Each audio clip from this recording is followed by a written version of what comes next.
Et merci beaucoup. Je vous souhaite la bienvenue donc, à ces séminaires. On essayait de voir tout à l'heure avec Hugues, c'était lesquels de cette année, mais il y a eu cette année une espèce de foisonnement de séminaires. Alors, c'est un de nombreux séminaires de cette année-ci où il y a eu vraiment de multiples activités, autant séminaires que conférences, colloques, où les centraires a été activement impliqué.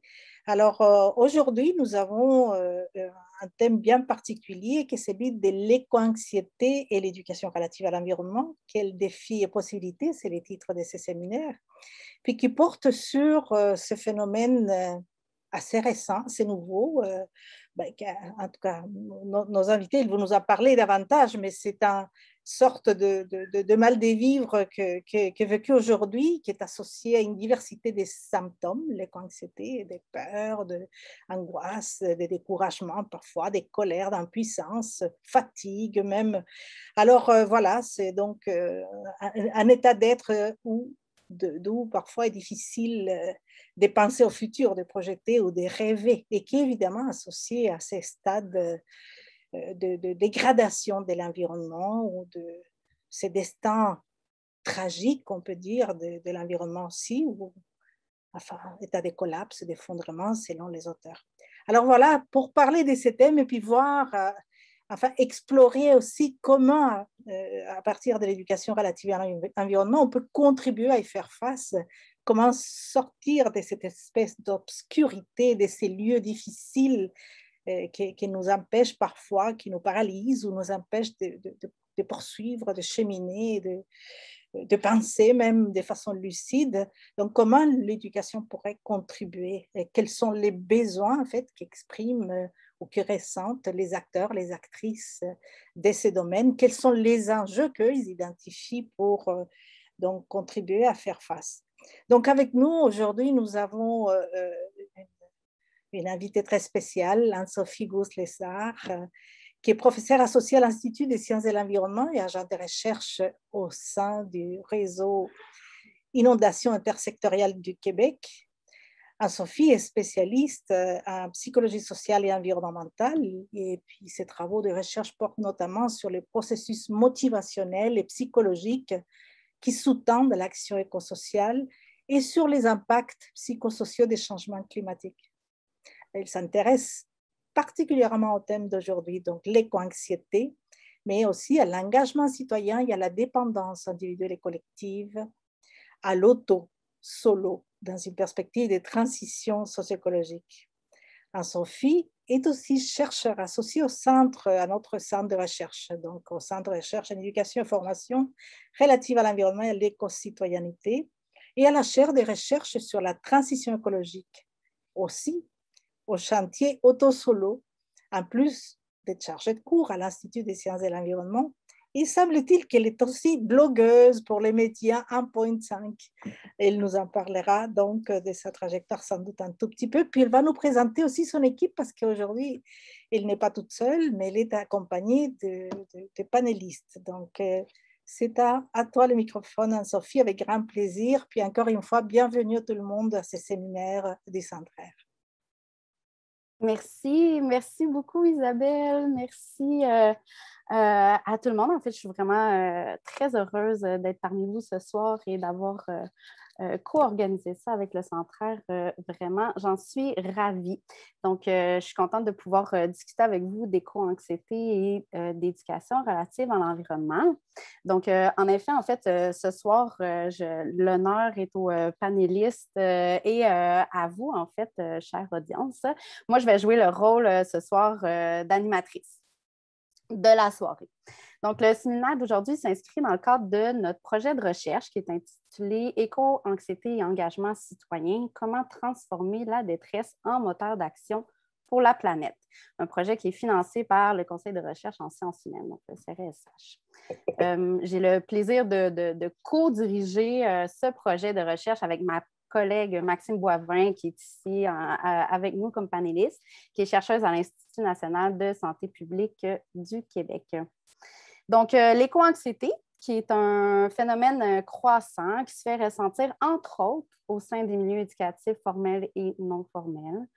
l'éco-anxiété qui soulève plusieurs questions et qui amène son lot de défis, à la fois pour les apprenants et les apprenantes, mais aussi pour les enseignants et les enseignantes. Donc, il y a l'éco-anxiété qui est vécue par les élèves, par les étudiants et étudiantes, mais aussi celle possible des enseignants et des enseignantes.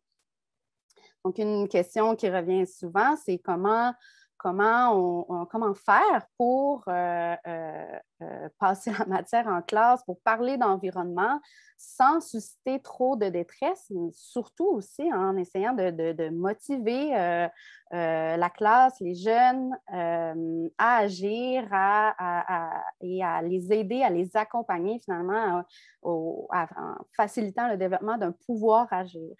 Il y a aussi la question de la formation des maîtres aussi en lien avec l'éco-anxiété. C'est-à-dire, est-ce que, par exemple, vous qui êtes enseignant, enseignante là, dans l'audience peut-être, ben, est-ce que vous vous sentez outillé face à ce phénomène-là? Quel est le rôle de l'éducation relative à l'environnement face à tout ça? Donc, c'est de ça et encore plus qu'on va pouvoir discuter ce soir ensemble.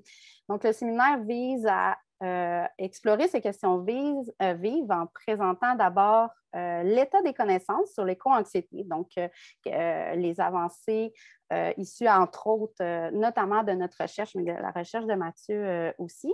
Puis, en échangeant avec vous pour mieux connaître vos besoins, vos questionnements, votre réalité propre par rapport à ce phénomène-là. Donc, la soirée va se dérouler en 3 temps. D'abord, chaque panéliste que je vais bientôt vous présenter vont faire une courte présentation de 5 minutes chaque. Par la suite, je vais animer une courte discussion, à peu près une vingtaine de minutes entre les panélistes pour approfondir un petit peu plus leur sujet. Puis, on souhaite que le cœur de la soirée soit en fait avec vous. Donc, je vais vous laisser toute la place par la suite. Vous allez pouvoir poser vos questions, partager vos réflexions, puis on va pouvoir discuter ensemble. Mais avant de commencer, on souhaitait vous demander une petite question bien simple, en fait. C'est très volontaire, vous n'êtes pas obligé d'y répondre. Sachez que les réponses sont anonymes. Je vais faire un petit sondage, en fait, pour savoir comment est-ce que vous vivez de l'éco-anxiété et comment vous la vivez. Alors, voici. Vous devriez voir la question. Donc, à quel point considérez-vous vivre de l'éco-anxiété? Je vous donne quelques secondes pour y répondre.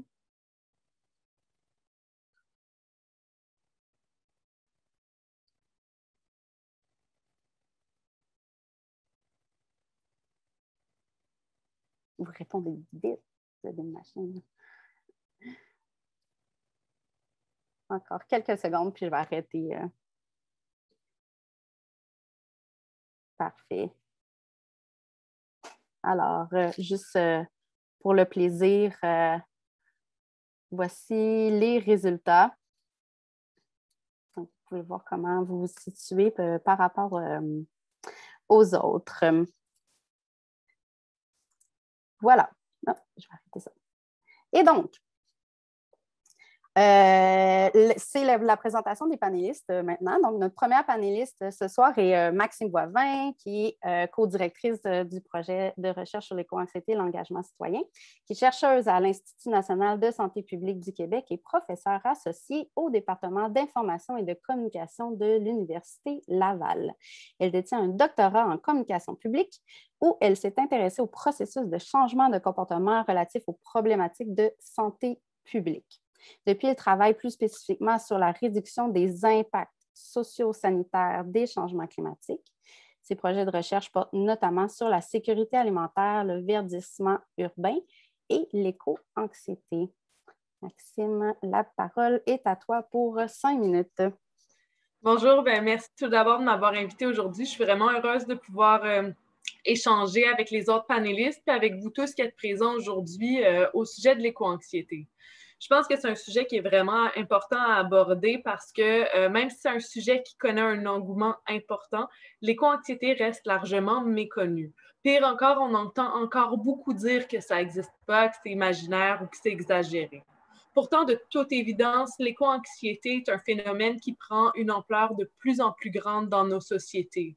Par exemple, aux États-Unis, plus d'une personne sur 5 disait être très inquiet au sujet des changements climatiques en 2017, une proportion qui avait doublé par rapport à la même enquête réalisée en 2015. En France, cette proportion atteignait plus de 40% selon une enquête réalisée en 2019. Ces mêmes tendances-là, on les retrouve aussi ici. Par exemple, selon une enquête québécoise récente, 34% des Québécois se sentent impuissants face au changement climatique. 24% se sentent coupables du rôle qu'ils jouent dans la crise climatique et tout autant affirment à ressentir de la peur concernant la situation actuelle.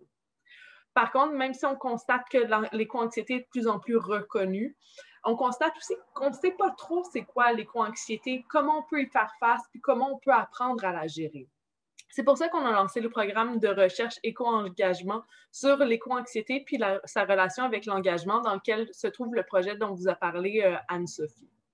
À travers ce projet-là, on veut tout d'abord parler à des jeunes de 18 à 35 ans qui ont des attitudes pro-environnementales pour voir tout d'abord s'ils souffrent d'éco-anxiété, d'où vient cette éco-anxiété, donc quelles en sont les sources, comment l'éco-anxiété les affecte, donc ses conséquences, puis finalement, comment ils font face à leur éco-anxiété, puis où ça les mène.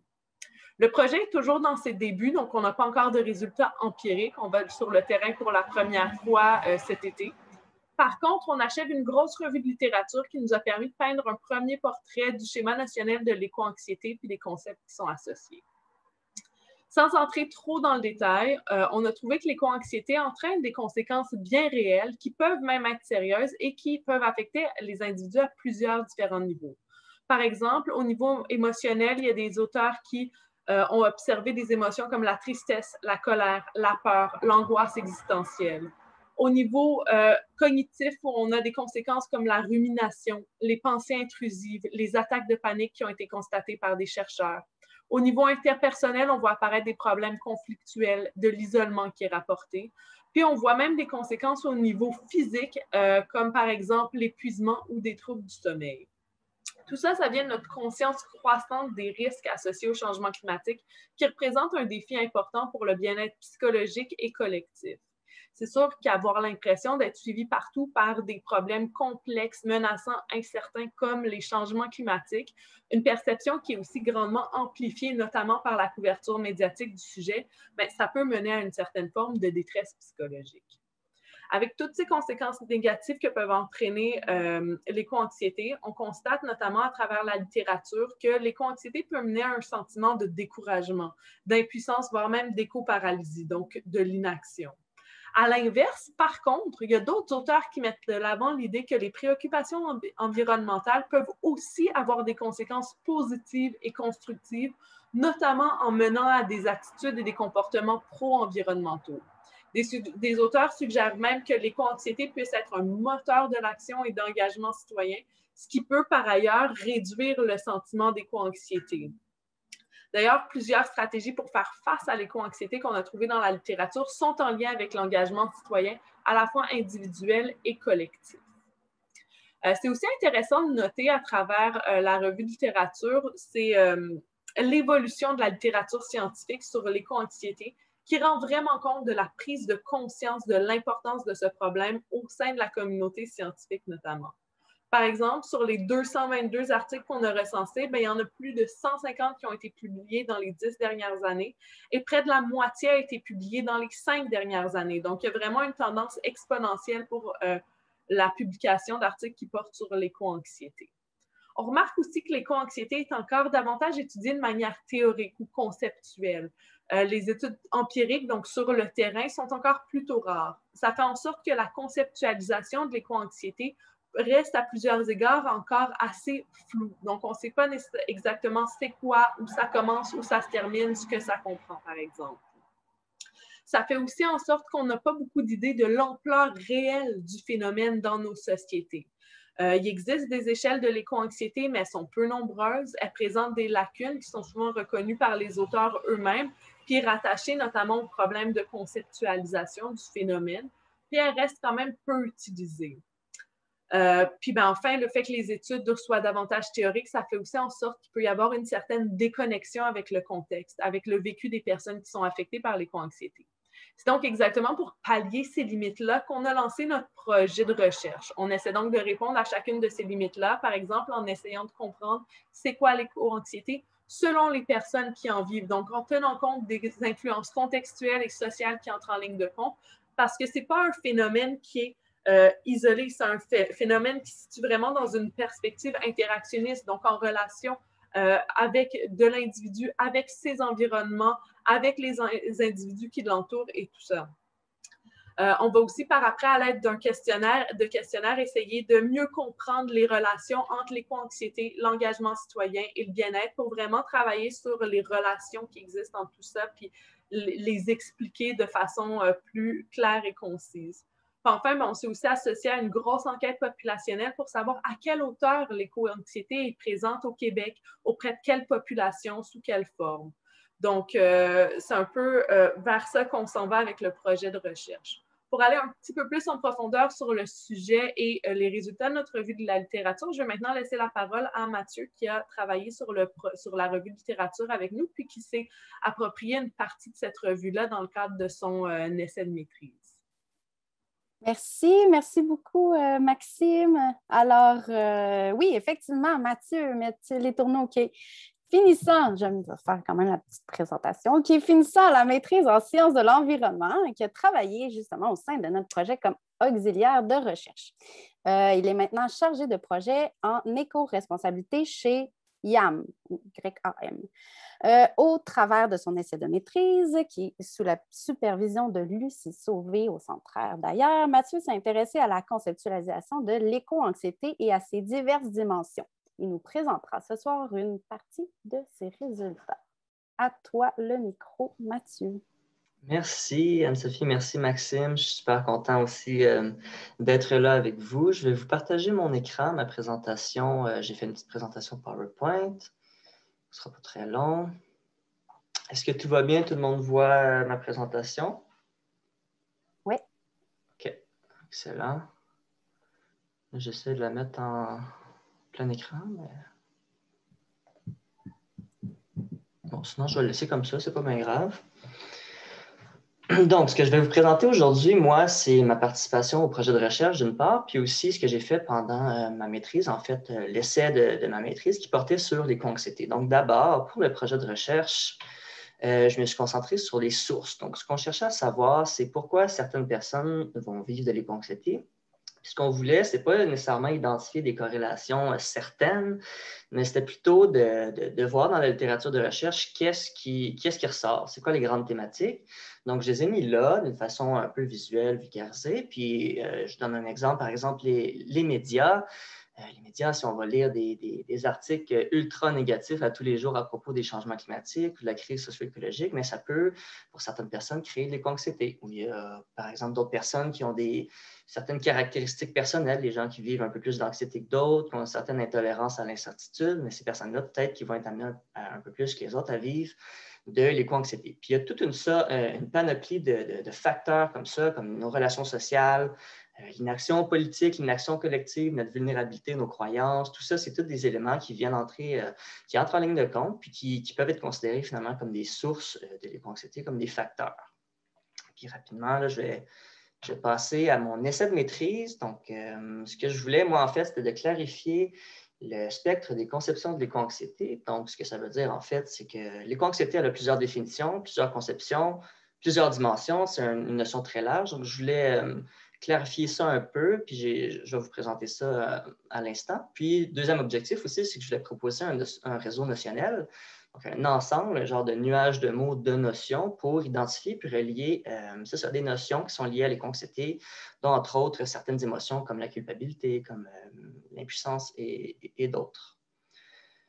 Donc, qu'est-ce que j'ai fait pour clarifier le spectre des conceptions de l'éco-anxiété? C'est que j'ai utilisé des axes de réflexion qui sont l'objet, le lieu, le temps et l'intensité.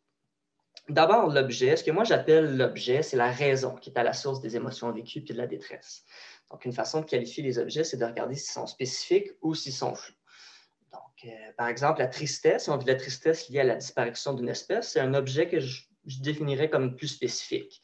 À l'inverse, si on vit de l'angoisse par rapport au sens de notre vie, au sens de notre rapport au monde, puis qu'on on se met à se questionner sur des questions par rapport à la mort.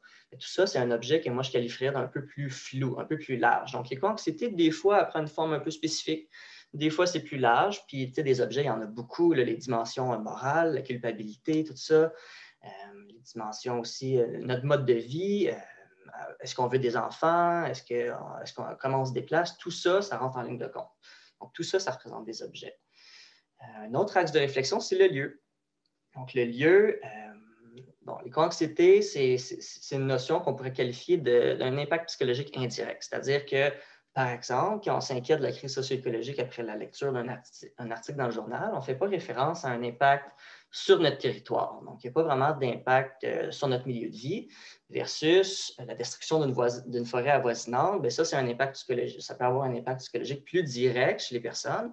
Donc, ça, c'est comme un impact qu'on pourrait qualifier de plus local. Puis l'éco-anxiété, ce qu'on observe dans la littérature, c'est que c'est beaucoup plus associé au côté global. C'est plus un impact psychologique indirect, quoique des fois, ça peut prendre la forme une forme plus locale, par exemple la frustration par rapport à un projet du gouvernement, mais de façon générale, c'est vraiment lié à l'état du monde, puis à où est-ce qu'on s'en va en tant que civilisation. Le temps aussi, c'est une autre dimension importante. Est-ce que la détresse qu'on vit est par rapport au passé, par rapport au futur? L'éco-anxiété, naturellement, je pense que c'est plus lié au futur, par exemple, s'inquiéter pour l'avenir de son enfant, mais des fois aussi, on peut vivre des émotions qui sont par rapport à des choses qui sont déjà passées. Puis des fois aussi, on peut vivre des émotions comme dans le présent, par rapport à quelque chose qui pourrait disparaître, mais qui n'est pas encore disparu, ou par exemple une espèce qui n'est pas disparue et qui va disparaître bientôt ou qui pourrait disparaître. Donc, de situer l'éco-anxiété dans le temps, ça permet aussi ça permet de mieux le comprendre, puis de comprendre que oui, des fois, on s'inquiète par rapport au futur, mais c'est aussi dans la vie de tous les jours, puis dans le passé, que ces inquiétudes-là, puis ces émotions prennent forme. Et puis, le dernier axe, c'est l'intensité. Bien sûr, l'éco-anxiété, ça peut prendre la forme d'émotions passagères qui viennent, qui repartent, mais des fois, ça peut prendre aussi une intensité un peu plus élevée. Ça peut aller jusqu'à des dépressions. Il y a même des cas d'éco-suicide. Ça peut être un trouble d'anxiété, une inquiétude répétitive. Puis ce qui est important de réaliser là-dedans, c'est que finalement, l'éco-anxiété, puis d'autres notions comme le deuil écologique ou la solastalgie, mais peuvent prendre une forme normale puis une forme pathologique. Puis ça, c'est important, je pense, de considérer que des fois, il y a des réactions normales, des fois, il y a des réactions pathologiques. Puis c'est une façon d'aborder le sujet, d'aborder l'éco-anxiété, c'est de regarder vraiment c'est quoi le type de réaction, puis si c'est considéré comme normal ou comme un trouble de santé mentale. Et puis, finalement, je vous proposerai un réseau notionnel, que c'est en fait le résultat final de mon essai, qui est finalement un ensemble de mots qui sont liés à l'éco-anxiété. Puis, je ne vais pas passer au travers de tous ces mots-là. Puis d'ailleurs, ils sont en anglais, puis je m'excuse, j'aurais bien voulu les traduire. C'est un exercice qui vaudrait la peine. Et puis, je conclurai en disant que l'éco-anxiété, ça peut être considéré comme un concept très précis. Ça peut être considéré comme de l'anxiété par rapport à la crise socio-écologique, mais à mon sens, c'est quelque chose de beaucoup plus large que ça, qui implique un ensemble d'émotions.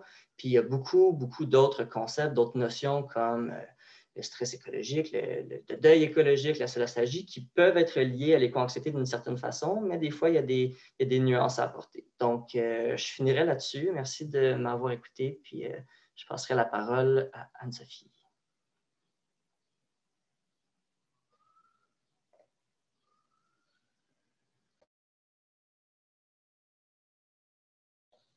Anne-Sophie, ton micro est fermé. OK, j'avais perdu la fenêtre quelque part entre ton plein écran et moi. Merci beaucoup, Mathieu, pour cela. Alors, Maxime et Mathieu nous ont parlé davantage de recherches liées à l'éco-anxiété. Et là, avec notre troisième panéliste, on va rentrer un petit peu plus sur le terrain. Donc, Violaine Brisebois-Lavoie est professeure de psychologie au Collège de Bois-de-Boulogne et militante impliquée dans Prof pour la planète et La planète s'invite au Parlement. Elle fait également partie de notre précieux comité de suivi dans notre projet de recherche, tout comme Lucie Sauvé d'ailleurs et Félix Lebrun-Paré, qui, il faut que je le dise, devait être avec nous ce soir, mais malheureusement a eu un empêchement. Donc, on pense à toi, Félix, on t'aime. Et donc, Violaine a survécu à une première année d'enseignement à distance et elle nous partagera son expérience terrain et ses constats qui émergent de la dernière année passée en contexte de pandémie. Voilà, à toi, Violaine. Merci Anne-Sophie. Bonsoir à tous. Merci de l'invitation. Je dois préciser que quand Anne-Sophie m'a contactée pour m'inviter ce soir, je l'ai remerciée. Je lui ai dit, j'aime toujours ça, venir parler avec le centraire, avec les profs, c'est super intéressant. Mais je pense que je ne suis pas la bonne personne parce que vraiment, dans la dernière année, il y a eu beaucoup moins de choses qui se sont passées, tant en tant que militante, puis en tant que prof, j'ai été prise par tellement de trucs, l'éco-anxiété, tout ça, j'ai l'impression que ça m'habite moins. Et finalement, Anne-Sophie, elle me dit, ben ça fait partie de la réalité, puis je pense que ça pourrait être super intéressant justement d'en parler. Alors, voilà mes réflexions de la dernière année sur le terrain. D'abord, en tant que prof, je ne sais pas si la majorité des participants sont profs de primaire, de secondaire, cégep ou université. Moi, je suis prof de cégep, donc ça va probablement teinter un peu ma réflexion. Mais j'ai eu l'impression dans la dernière année qu'il y avait moins d'éco-anxiété ou du moins qu'elle avait été tassée. Je m'explique, je suis prof de psychologie, alors on sait qu'on a une certaine quantité de préoccupations, d'anxiété, de soucis qu'on peut avoir, puis le reste, on fait le tri un peu. Ce qui est important, ça nous préoccupe et le reste, on met ça de côté. Loin de moi l'intention de dire que l'éco-anxiété devrait être mise de côté. Au contraire, on sait que la crise qu'on a vécue dans la dernière année fait partie justement de la crise plus large des changements climatiques, de la perte de la biodiversité, etc. Ceci dit, je pense que la COVID a pris vraiment le dessus et probablement la plus grande partie de ce qui pouvait préoccuper les gens. Et donc, on a été un peu pris là-dedans. Donc, j'ai un peu, en tout cas comme prof, on m'a beaucoup moins parlé. J'ai eu beaucoup moins d'étudiants qui sont venus me voir pour me parler d'éco-anxiété, pour aussi tout simplement parler des changements climatiques, de la perte de la biodiversité, de qu'est-ce qu'on pourrait bien faire au cégep pour améliorer la situation, qu'est-ce que je peux faire moi personnellement, comment je peux m'impliquer, etc.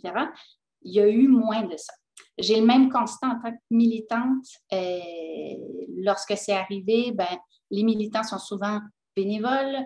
Donc, même chose si on a à s'occuper de parents malades, d'enfants qui sont soudainement à la maison, etc., on a moins de temps aussi pour se préoccuper ou continuer des projets. Donc, il y a plusieurs trucs qui sont tombés à l'eau dans la dernière année. Et c'est évidemment préoccupant. Il faut évidemment continuer à mener la lutte. Et moi, cette impression-là de perte d'éco-anxiété m'alarme un tout petit peu. Mais je n'ai pas l'impression qu'elle n'est plus là. J'ai juste eu l'impression qu'elle a été comme, probablement de façon saine, un peu mise en veilleuse pendant un certain temps. Et depuis la dernière fois qu'on s'est parlé, Anne-Sophie, j'ai d'ailleurs l'impression qu'avec l'arrivée, et c'est vraiment une intuition, là, je n'ai aucune donnée pour confirmer quoi que ce soit, mais j'ai l'impression qu'avec l'arrivée des vaccins, puis avec une espèce de lumière au bout du tunnel de la COVID, il y a soudainement un nouveau souffle, un nouvel élan pour les préoccupations, justement, en lien avec les crises économiques, sociales et environnementales qu'on est en train de vivre. À mon avis, un des grands problèmes qu'on a, c'est qu'il n'y a pas formellement de cours d'éducation relative à l'environnement. À ma connaissance, Hugues, tu pourrais me corriger probablement ou d'autres, j'ai l'impression que c'est à aucun niveau. En tout cas, au niveau collégial, il n'y a rien vraiment qui est mis de l'avant, il n'y a pas de cours. C'est plutôt des choix personnels. C'est-à-dire qu'en tant que prof, si on s'intéresse à ça, évidemment, on est libre d'en parler dans nos cours, mais formellement, il n'y a rien qui est mis à notre disposition. Il n'y a pas de formation, à ma connaissance, toujours. Lorsqu'on devient justement enseignant, on n'est pas nécessairement outillé pour faire face justement à tout ça. Donc, quand on parle de changement climatique puis de perte de biodiversité ou de crise socio-économique ou éthique, ben, qui veut bien en parler en parle, mais c'est pas le cas pour tous les professeurs. Donc, à mon avis, un premier constat, c'est probablement un manque de formation pour certains professeurs, ou aussi de tout simplement se sentir pas nécessairement à la hauteur ou pas nécessairement outillé ou pas d'avoir toutes les connaissances nécessaires pour parler de ce sujet-là comme il faut avec les étudiants qui en feraient la demande autrement. Puis l'autre constat que je trouve aussi alarmant, c'est qu'il n'y a pas vraiment de structure qui nous permette d'affronter ces thématiques-là en éducation. Donc, ça ne fait pas partie des programmes comme tels. Donc, ça relève vraiment du professeur. Si moi, je veux en parler, je vais en parler, mais je vais en parler au détour de plein d'autres trucs. Par exemple, j'ai enseigné un cours de psychologie du développement cette session. Ben, quand j'ai parlé de la mort, j'en ai profité pour parler aussi justement du processus du deuil, des changements climatiques, etc. Ou dans mes questions d'examen, je vais parler des changements climatiques. Mais des fois, j'ai l'impression, oh mon Dieu, mes étudiants, ils doivent trouver que je ne lâche pas le morceau, puis je reviens toujours un peu avec ça. Mais ça relève vraiment du personnel, alors qu'un même collègue qui enseigne le même cours pourrait absolument ne pas parler de ça. Puis voilà. Donc ça, c'est un des problèmes qu'on a, je crois, en éducation. J'ai parlé déjà, c'est ça, la limite de souci, puis nécessairement en tant que prof, on a manqué de temps aussi, l'adaptation à l'enseignement à distance, l'insécurité, est-ce qu'on enseigne en classe à distance, si oui, le matériel, comment faire les choses et tout ça. Je pense aussi qu'on a probablement moins évoqué des sujets qui permettaient d'entrer en contact. En tout cas, moi, ça a été mon cas avec les étudiants pour vraiment leur poser des questions, savoir comment ils vont, est-ce qu'ils s'inquiètent d'autres trucs que de la COVID, etc.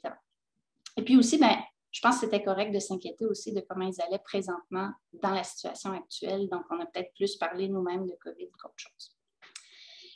En tant que militante, ben, comme je vous disais, c'est un peu les mêmes constats. Il y a eu beaucoup de ralentissements, beaucoup de projets qui ont dû s'arrêter parce que les gens étaient moins disponibles. Puis un des constats aussi que je fais par rapport à ça, c'est évidemment, dans le milieu militant, les gens sont pleinement conscients et éco-anxieux de façon saine, je crois.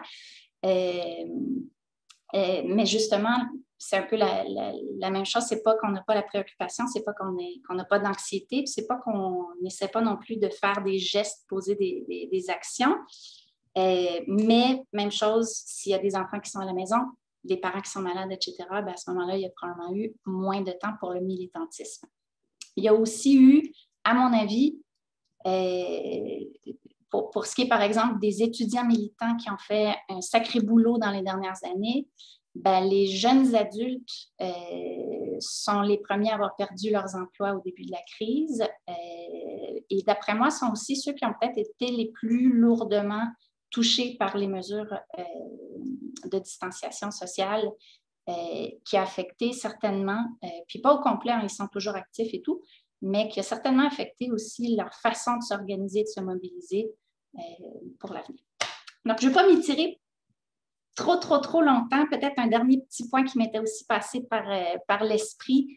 J'ai parlé donc du militantisme en général, des étudiants.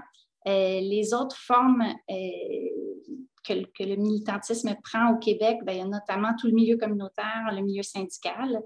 Et à mon avis, c'est un peu la même chose. On a vu les grands besoins dans le milieu communautaire, un manque de financement souvent. Donc, à mon avis, ça aussi, ça a joué dans le fait qu'on mette ça de côté, on fait ce qu'on peut avec les moyens qu'on a. Et ils ont grandement participé à aider toutes sortes de personnes pendant la crise actuelle, mais probablement qu'on a mis un tout petit peu justement la crise des changements climatiques, la perte de la biodiversité de côté pendant ce temps. Merci beaucoup, Violaine, pour ça. Je suis certaine que ce dont tu as parlé résonne beaucoup avec la réalité des personnes qui sont avec nous ce soir. Vraiment, on pourra en reparler. Merci à vous trois, Maxime, Mathieu et Violaine, pour vos présentations très riches en 5/7 minutes. Bravo, c'était un bon défi. Donc, on est rendu à notre petite discussion entre nous avant de laisser la place aussi aux personnes qui sont avec nous. Donc, j'aurais quelques petites questions. Entre autres, je commencerai par une question plus précise à Mathieu, puis après, on pourra discuter aussi tout le panel ensemble. Mathieu, je serais curieuse de savoir qu'est-ce que tes résultats de recherche impliquent pour le domaine de l'éducation relative à l'environnement? Oui, bonne question. Ben, c'est sûr que oui, mes travaux sont très, disons, théoriques, là, puis d'essayer de comprendre les différentes conceptions de l'éco-anxiété, c'est pas nécessairement applicable directement en ARE, mais je pense que ce qui est important de se rappeler, c'est que l'éco-anxiété, comme moi je disais tantôt, en tout cas, ma vision de l'éco-anxiété, c'est une vision très large, donc elle implique beaucoup d'émotions différentes, beaucoup de dimensions. Puis je pense que ça devrait générer des discussions, en fait. Puis en classe, je pense que ce serait pertinent, super pertinent, de ne pas demander peut-être aux gens, bon, de ne pas nécessairement juste parler d'éco-anxiété, mais de leur demander pour eux, c'est quoi l'éco-anxiété, comment ils la vivent. Est-ce que c'est parce qu'ils se sentent coupables de manger un steak en fin de semaine, ou est-ce que c'est parce qu'ils utilisent trop leur auto, ou bien est-ce qu'ils ont de la misère à dormir parce qu'ils se questionnent sur le sens de la mort? Donc, je pense que de mettre des mots sur les mots, c'est vraiment super important dans le contexte actuel. Puis, c'est ça, de discuter de ces différentes facettes-là, de ces différentes dimensions-là, entre autres les dimensions morales, existentielles, les dimensions éthiques, qui sont assez larges, mais qui sont super importantes à aborder. Puis, c'est ça, ce serait ma réponse. Merci. Bien, puis là, je vais élargir un petit peu. Est-ce que vous croyez que dans les milieux éducatifs, soit formels ou non formels, est-ce qu'il faudrait éviter de parler de certaines choses pour pas déclencher l'éco-anxiété, selon vous? Je peux prendre la balle au bon. Je pense que c'est une question très complexe, puis la réponse doit être très nuancée. C'est un mélange de oui et de non. Je pense que d'une part, il ne faut absolument pas se censurer puis se limiter dans les sujets. Par contre, c'est vraiment important de savoir comment aborder les sujets, puis surtout de tenir compte des personnes à qui on s'adresse, d'où ils sont rendus dans leur processus, où est-ce qu'ils en sont. Par exemple, on le voit parler, on le voit de plus en plus, là, avoir un discours très alarmiste axé sur la catastrophe. C'est de plus en plus, on reconnaît que c'est limitant, que ça peut entraîner des conséquences qui sont négatives sur les individus. Ne serait-ce que chez ceux qui, donc en voyant des mécanismes de défense allant jusqu'au scepticisme total, mais pouvant entraîner donc une banalisation, une minimisation, un optimisme comparatif, un optimisme technico-scientifique, des choses comme ça qui peuvent venir réduire la réaction puis l'engagement. Puis à l'inverse, ben, chez ceux qui ont déjà un niveau d'éco-anxiété, ça peut en plus donc l'augmenter, puis de cette façon-là, il y a des risques de mener vers l'inaction, l'éco-paralysie. Et donc, il faut vraiment faire attention à ce niveau-là, à la façon dont on aborde le sujet pour tenir compte, pour pas perdre de l'engagement, puis vraiment travailler à le favoriser, puis le mobiliser, puis l'encourager. Pour ça, on voit différents types de stratégies de coping qui peuvent être pertinentes, que ce soit, par exemple, se concentrer sur les solutions. Là, c'est sûr, aller dire à des étudiants, ben, achetez votre crème en vrac pour lutter contre les changements climatiques. Ça peut avoir ses limites, on s'entend, mais on peut déjà les outiller, notamment par rapport aux moyens de pression qui sont à leur disposition, à la fois individuellement, mais surtout collectivement à ce niveau-là. On voit aussi qu'on peut travailler sur la réorganisation du sens, donc s'assurer de voir, de réévaluer la situation de façon positive pour faire face au négatif qui est dedans, donc en puisant dans nos valeurs, nos croyances, nos buts existentiels, qui vont après ça agir comme un tampon pour faire face à la situation de façon plus constructive. On peut aussi penser à l'implication sociale à travers le volontariat, l'entraide, qui est aussi associé au sentiment d'appartenance et de communauté, puis à une identité de groupe positive qui pourrait être particulièrement importante considérant l'ampleur puis la durée des impacts des changements climatiques pour les communautés. Puis on l'a vu notamment avec la COVID, les arguments santé, les arguments économiques, les arguments, tout ça, on finit par vraiment perdre de plus en plus de leur poids, puis ce qui a fini par ressortir, puis rester, puis sembler être le plus efficace, c'est les arguments qui travaillaient sur la solidarité sociale, la résilience communautaire, des choses comme ça, pour s'en sortir. Donc, dans cette optique-là, c'est ce qui peut être le plus pertinent, je pense. Merci, Maxime. Donc, ça serait finalement intéressant pour profs, enseignants, enseignantes de premièrement connaître ces différents mécanismes-là finalement de coping pour essayer d'accompagner la classe aussi à développer des mécanismes qui seraient adaptatifs finalement. Exactement, puis connaître les jeunes, puis où est-ce qu'ils en sont par rapport à leur propre attitude, comportement par rapport à la lutte au changement climatique, par rapport à leur éco-anxiété, pour être capable de développer un message puis un discours qui soit adapté à leurs besoins, donc qui répond à l'étape où ils en sont, qui favorise l'engagement et le processus de changement de comportement, donc pour les faire évoluer à travers ça. Ça rejoint un peu, si je peux me permettre aussi, ton idée, Mathieu, d'en parler finalement, de nommer c'est quoi l'éco-anxiété, de l'accueillir, etc. aussi en classe. Donc, pas essayer de le nier finalement en classe. Oui, puis je rajouterais, tu sais, oui, c'est ça, il faut faire attention à comment on aborde les sujets, puis tout ça, mais tu sais, même si on génère des émotions négatives, des fois, ce n'est pas nécessairement une mauvaise chose, hein, parce que les émotions négatives peuvent mener à quelque chose de bien. Les émotions négatives, la tristesse, le découragement, des fois, peuvent mener à des changements qui vont tout changer. Puis donc, oui, de faire attention à comment on aborde des sujets, mais de ne pas faire trop attention non plus, parce que c'est normal de vivre ces émotions-là. Puis ces émotions-là sont importantes, puis je pense qu'il faut leur laisser de la place, puis la place qu'elles méritent, en fait. Donc, voilà. Tout à fait, on le sait, là, la positivité toxique, c'est pas mieux qu'à un moment donné, c'est le réalisme qui est idéal là-dedans, mais c'est ça. Donc, tout est une question de cadrage de l'information, tout en restant dans un réalisme et pas aller vers un optimisme ou un pessimisme non plus. Il y a Picala, d'ailleurs, qui parle d'introduire une notion de tragédie aussi en éducation relative à l'environnement, en prenant aussi, en faisant attention à l'éco-anxiété, mais bref, de ne pas tasser ce qui est négatif, effectivement. Violaine, tu voulais ajouter aussi? Oui, je suis toujours un peu embêtée par cette question-là, mais je partage mes réflexions. En tant que prof de psycho, il y a un gros côté de moi qui veut prendre soin, accompagner, s'assurer du bien-être de l'étudiant, de s'assurer qu'il n'est pas justement anxieux au point où ça va vraiment plus et tout ça. Puis il y a l'autre côté qui est militante, qui est citoyenne, qui est être humain sur la Terre et qui se dit, mais on ne peut pas les ménager.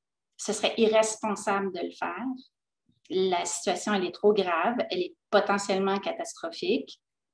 Et d'être réaliste par rapport à ça, d'en parler réellement, de parler justement de la mort claire de toutes sortes d'espèces, peut-être la nôtre y compris, ça me semble nécessaire. Et je suis tout à fait d'accord qu'il faut le faire avec doigté, il faut faire attention comment on l'amène, il faut l'avoir déjà mijoté intérieurement, il faut avoir planifié ses activités et tout ça, mais en bout de ligne, il faut en parler. Il faut absolument, puis il faut en parler pas juste avec les jeunes, puis évidemment, on ne parle pas à un jeune de 6 ans comme on va parler à un jeune de 17 ans ou à un jeune de 52 ans. Mais ça me semble nécessaire de le faire, d'aborder tous les sujets de façon différente, certes, mais de le faire et pas... parce qu'on parlait justement de déni, et ça me semble faire partie d'un déni collectif, malgré nous, parfois, si on évite certains sujets ou certaines émotions, puis d'être en colère, c'est pas le fun, mais c'est peut-être la bonne émotion présentement, d'être fâché, d'être triste, puis d'apprendre à vivre avec ça, puis peut-être un peu de désespoir. Moi, ça m'arrive de me sentir complètement désespérée, mais je reste pas là. C'est un sentiment, Puis après ça, ben, tu peux aussi, dans le désespoir, avoir des images aussi super fortes, super courageuses de OK, et même si on se dirige vers quelque chose qu'on ne souhaite pas, est-ce qu'on peut le faire avec force, avec courage, avec dignité, avec solidarité, avec toutes sortes de valeurs qui nous habitent et qui font aussi la beauté de l'être humain? On a le défaut de nous projeter nous-mêmes dans cette situation-là, mais on a aussi d'autres qualités à l'inverse qu'on peut, je pense, favoriser en parlant et surtout pas en essayant de mettre ça de côté ou en brossant ça sous le tapis. Merci pour ça. Puis, tu disais aussi, donc, professeur de psychologie aussi, donc on veut prendre soin aussi. Donc, selon vous, est-ce que l'éco-anxiété est pathologique ou quand il faut prendre soin et quand on peut en donner? Est-ce que vous avez une vision de... Mathieu t'a parlé de normalité aussi. Oui, ben, je pense que ce qu'il faut réaliser d'abord, c'est qu'il y a des réactions, oui, qui sont dans la majorité des cas normales. Puis ce serait faux de dire que l'éco-anxiété, en général, c'est pathologique. Puis il y a beaucoup d'auteurs qui en parlent de ça, comme quoi l'éco-anxiété ne devrait pas avoir une connotation pathologique, ça ne devrait pas être considéré comme un trouble de santé mentale, parce que ça enlève toute la légitimité de cette réponse-là, qui est finalement bien normale. Même si on vit des émotions, même si des fois ça peut nécessiter des soins en santé mentale, ça ne reste pas que c'est quelque chose qui n'est pas normal. Puis je pense que de considérer l'éco-anxiété en général, quand on parle du phénomène comme quelque chose de bien normal, je pense que c'est beaucoup mieux. Puis de mettre les cas un peu spéciaux de l'autre côté, là, je pense que c'est ça. Là, je m'entends un peu en background, fait que je vais arrêter, mais...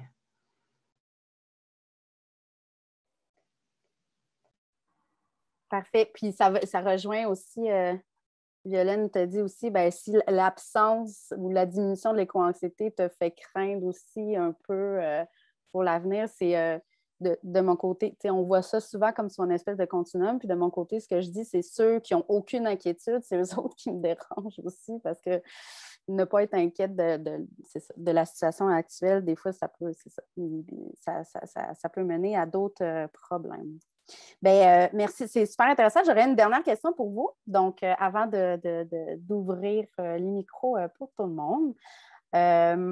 Donc, selon vous, quels sont les meilleurs moyens pour éviter un total découragement là, venant des élèves, des étudiants? Découragement qui peut être qui est lié à cette éco-anxiété-là. On le sait, l'éco-anxiété peut mener à une espèce d'éco-paralysie, un grand sentiment d'impuissance face à la situation. Donc comment on peut aider en éducation relative à l'environnement? C'est quoi le rôle de l'éducation relative à l'environnement, selon vous, pour essayer d'éviter ce découragement-là, pour essayer de développer plutôt un sentiment de pouvoir agir, un espoir, et si on veut susciter l'espoir, ben, comment et quel type d'espoir aussi? Je peux enchaîner si vous voulez. Mais je pense que, comme je disais tantôt, c'est super important de mettre des mots sur des mots, hein, de créer des espaces de confiance où les gens peuvent partager, où les gens peuvent s'exprimer. Sinon, c'est sûr que l'engagement, c'est sûr que ça peut aider pour toutes ces émotions-là, mais pour éviter, c'est ça, pour éviter de tomber dans un genre de négativisme puis dans un genre d'éco-paralysie, je pense que de partager son expérience puis d'extérioriser un peu nos émotions, c'est quelque chose de super important. Puis c'est une première étape, je crois, qui devrait être faite par tout le monde, même si on n'est pas nécessairement dans un anglicisme, une loupe, là, une mauvaise loupe, mais même si on vit des émotions de façon tout à fait normale, je pense que c'est super important d'en parler, puis de ne pas se sentir tout seul de notre côté, puis de vraiment s'entourer de personnes qui sont là pour nous écouter, puis partager avec nous aussi, partager leurs expériences, ça peut nous faire du bien. Je pense qu'il y a plusieurs facteurs qui peuvent aider, puis le fait de, sans créer de chambre d'écho pour autant, ce qui n'est pas nécessairement plus simple, mais le fait de s'entourer, puis d'avoir un bon réseau de soutien, de support, puis d'avoir donc des exemples de personnes qui nous permettent de voir qu'on n'est pas seul, c'est déjà une grosse étape par rapport à ça. Sinon, ben, parmi les autres facteurs qui peuvent aider, il y a aussi le sentiment d'efficacité personnelle et collectif. Donc, le fait de sentir que nos gestes, les actions qu'on pose mènent à quelque chose, que ce soit individuellement et collectivement. C'est quelque chose qui est très important là-dessus. Puis plus on se regroupe, plus on agit, plus on met de la pression, plus on a de chances de sortir de cette inaction des entreprises, des gouvernements et de voir ce sentiment d'inefficacité-là diminuer pour vraiment sentir qu'on fait quelque chose. Donc ça peut, en se mobilisant, ben, on a plus de chances de mobiliser d'autres. Et puis, d'éviter ce sentiment de désespoir ou cette détresse-là qui peuvent en découler. Donc, ce que tu proposes, c'est une éducation dans la mobilisation, finalement, dans l'action citoyenne. Hélène, est-ce que tu voulais ajouter? C'est la grande question. J'ai pas la réponse. Je prétendrai pas non plus l'avoir. Évidemment, militantisme, citoyenneté, être là pour les autres, bien comprendre ce qu'on est en train de vivre, aider les autres à comprendre ce qu'eux sont en train de vivre. Ça me semble toutes des bonnes idées. J'ajouterais probablement aussi accepter la réalité dans toute sa complexité, d'accepter qu'on a plusieurs solutions, mais qu'on n'a pas encore le bon mode d'emploi. Des idées pêle-mêle comme ça, peut-être un peu plus militer pour ce qu'on veut, plus que contre ce qu'on ne veut pas. J'ai un peu l'impression que c'est nécessaire parfois, là, évidemment, de se mobiliser contre des projets, mais aussi de se mobiliser pour quelque chose et d'assumer ces choix-là et d'aller vers l'avant. Ça me semble porteur aussi. Mais je pitch des idées comme ça, mais je n'ai pas la réponse moi-même. Puis je pense que ça fait peut-être partie de ça, de parler ouvertement du fait qu'on le sait tous pas vraiment, mais qu'il faut absolument lutter pour aller vers quelque part, puis d'être le plus clair possible sur c'est quoi les actions qu'on veut faire, qu'est-ce qu'on veut réaliser ensemble. Voilà, ça me semble être pas top comme réponse, mais la meilleure que je peux donner présentement. Mais merci, non, mais puis en fait, ton instinct semble bon, là, selon la littérature, entre autres, je pense entre autres aux travaux d'Ojala là, qui parlent d'espoir, mais aussi de l'importance épicale aussi, en fait, mais du narratif et de comment on voit l'avenir, puis qu'est-ce qu'on veut faire croître et donc de ne pas seulement être contre, comme tu dis, mais de s'imaginer aussi dans cette société, qu'on va vivre des défis, oui, mais comment on s'imagine ensemble, quelle qualité, quelle compétence, quel réseau aussi au niveau social, organisation sociale, on doit développer finalement pour faire face à ce qui va arriver finalement. Donc, ça rejoint vraiment ce que moi, personnellement, j'ai vu aussi du côté de la littérature scientifique, ce que tu dis. C'est bien. L'expérience terrain, c'est important, le feeling terrain. Bien, merci énormément, vraiment, pour ça. Donc, pour vos réflexions, on va poursuivre avec les gens de l'audience, mais avant, parce que je suis certaine qu'ils ont bien hâte de soit poser des questions ou de partager des réflexions, partager votre vécu, vos besoins en termes de formation, d'outils. Moi, je serais curieuse vraiment de savoir de votre côté qu'est-ce que vous pensez de tout ça. Mais juste avant, je vais encore vous tanner avec un mini-sondage juste pour le fun et se dégourdir. Donc, on a parlé en fait, Violaine a parlé de l'impact de la COVID sur le ressenti d'éco-anxiété. Donc, je serais curieuse de connaître ce que vous en pensez de votre côté. Donc, avez-vous remarqué un changement dans votre éco-anxiété depuis l'arrivée de la pandémie de COVID? Donc, votre anxiété, est-ce qu'elle a diminué? Est-ce qu'elle est restée la même? Est-ce qu'elle a augmenté selon vous? Peut-être que l'éco-anxiété, ce n'est pas quelque chose que vous sentez de toute façon, donc ça ne s'applique pas. Je vous laisse quelques secondes pour répondre.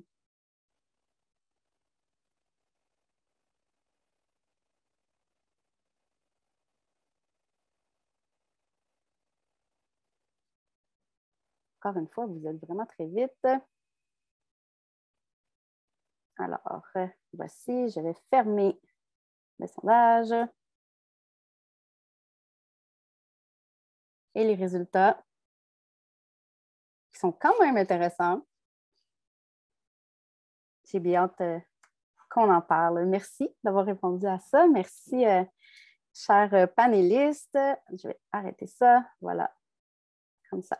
Donc, comment on va fonctionner pour discuter? Bien là, il y en a déjà qui l'ont fait. C'est quand même plus facile pour moi, justement, si vous levez la main là, de façon avec le petit signe de main que vous pouvez retrouver en bas là, dans vos réactions.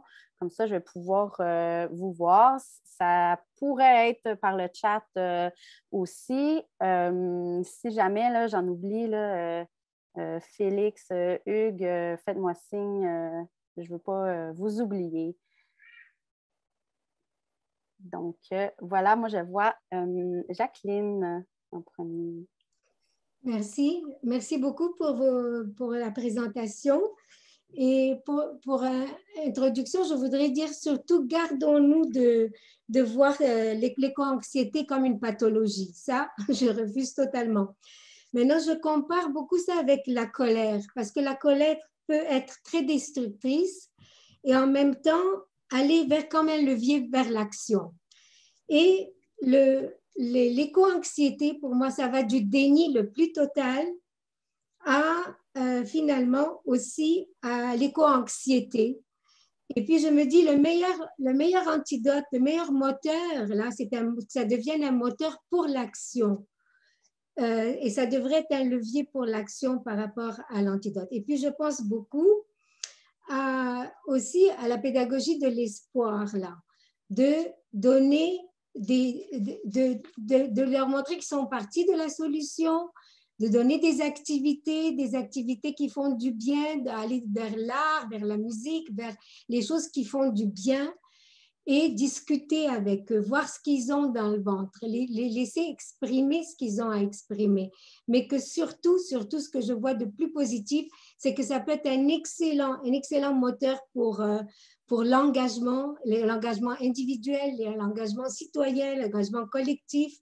Et c'est un vrai antidote. Et c'est comme ça qu'il faut le voir, d'après moi. Voilà. Merci. Merci beaucoup. Donc, Gagnon, je ne sais pas c'est quoi le prénom. Oui, c'est moi, c'est Marie-André. Bonjour, merci beaucoup pour l'organisation. Moi, j'enseigne depuis plus de 20 ans à la maternelle, donc les maternelles 5 ans.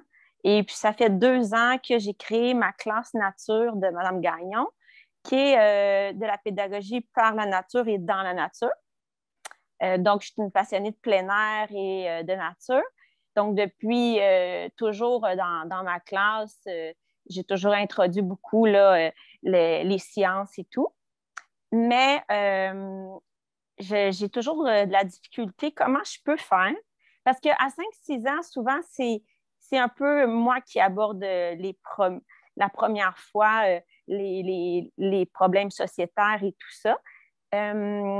Et là, des fois, j'ose pas montrer une vidéo ou quelque chose comme ça.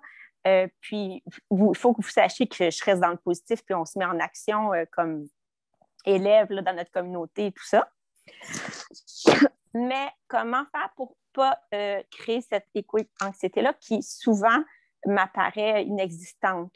Donc, je veux les sensibiliser. Je veux aborder plein de sujets avec eux. Puis, petite anecdote, on avait parlé du mois des arbres et de la forêt, puis il y avait des émondeurs dans le parc, puis ils coupaient les arbres, puis j'en ai un qui s'est complètement à pleurer. Là, je ne savais plus trop comment réagir, parce que là, c'était comme trop réactif. Là, je disais, lui avait compris que c'était vraiment important, là, les arbres, puis voilà. Donc, comment faire pour ne pas tomber pour pas... C'est ça. Je ne sais pas, vous l'avez pas probablement dit, mais j'aimerais réentendre vos propos pour un enfant de 5-6 ans. Merci. Est-ce que quelqu'un du panel voudrait répondre pour les jeunes enfants?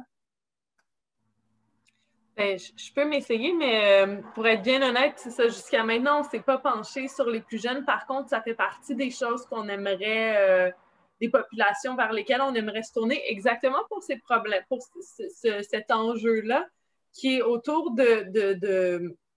dans le fond, ils ne sont pas encore affectés par cette anxiété-là, par ces enjeux-là plus négatifs, puis ils sont encore pleins d'espoir puis de beauté, puis on peut vraiment, alors je pense, mais là c'est vraiment intuitif, mettre l'accent sur les solutions puis les actions concrètes sans nécessairement les affliger de tout ce qui est lourd autour, parce qu'on l'a vu, moi je suis de la génération du trou de la couche d'ozone.